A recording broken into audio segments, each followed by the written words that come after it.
If you watched last night's game, the Bengals against Miami Dolphins, you would have seen Tua, the Miami Dolphins quarterback, take a hit where his neck snapped back and hit the ground quite hard. Uh, when he hit the ground, his fingers, as in the thumbnail, did one of these. That is said to normally be a neurological issue.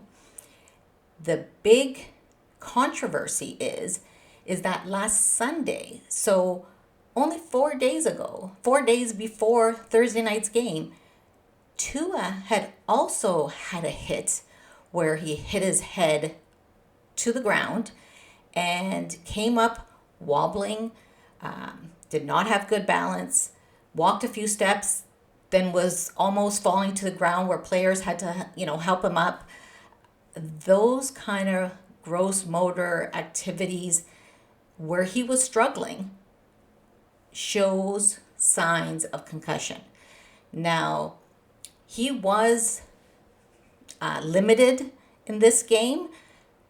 However, the NFLPA is very upset and is working now with the NFL to figure out what happened, because apparently Tua passed the concussion protocol. But how can that be? And if he did, because Tua and the Miami's organization was saying that it was a back injury, but he obviously had hit his head. So, and when you see those kind of, literally he was walking around drunk, he didn't have his bearings. And again, that usually is something neurological, not a back injury. So the question is, what kind of investigation did Miami do? What kind of investigation did the NFL do? Because there was questions about his ability to play in last night's game. And the fact that now he has hit his head twice, and both times showed signs of neurological issues, let's just say, without saying damage. I'm not a doctor, so I can't speak to that. And signs of, major head trauma.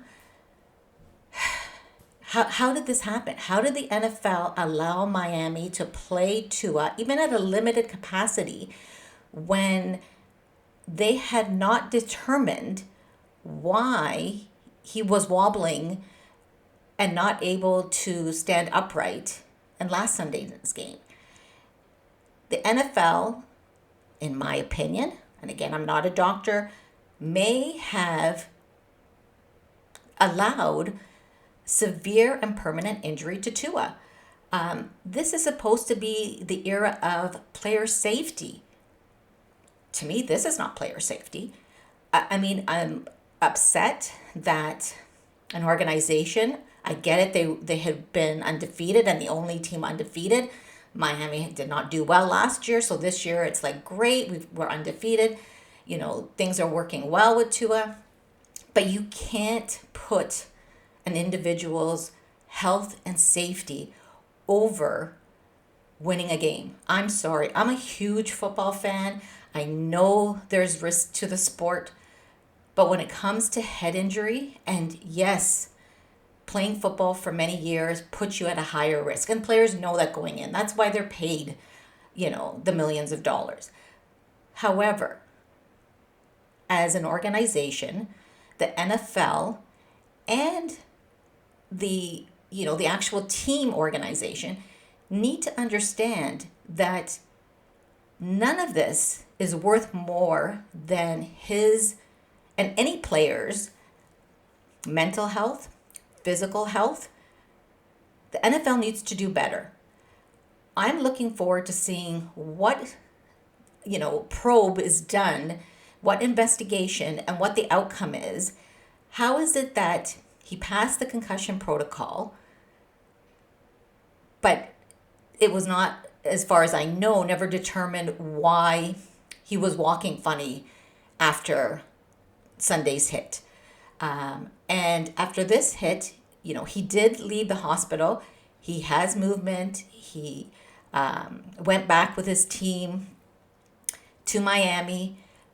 So we'll have to see whether we get more updates on his recovery and whether he will be allowed to play in the next game. I hope not. I hope not. I hope he takes the time to recover. I hope the NFLPA holds the NFL and the Miami Dolphins accountable. Tua, I wish you a speedy recovery. Hope this is nothing major. Fingers crossed for you, Tua.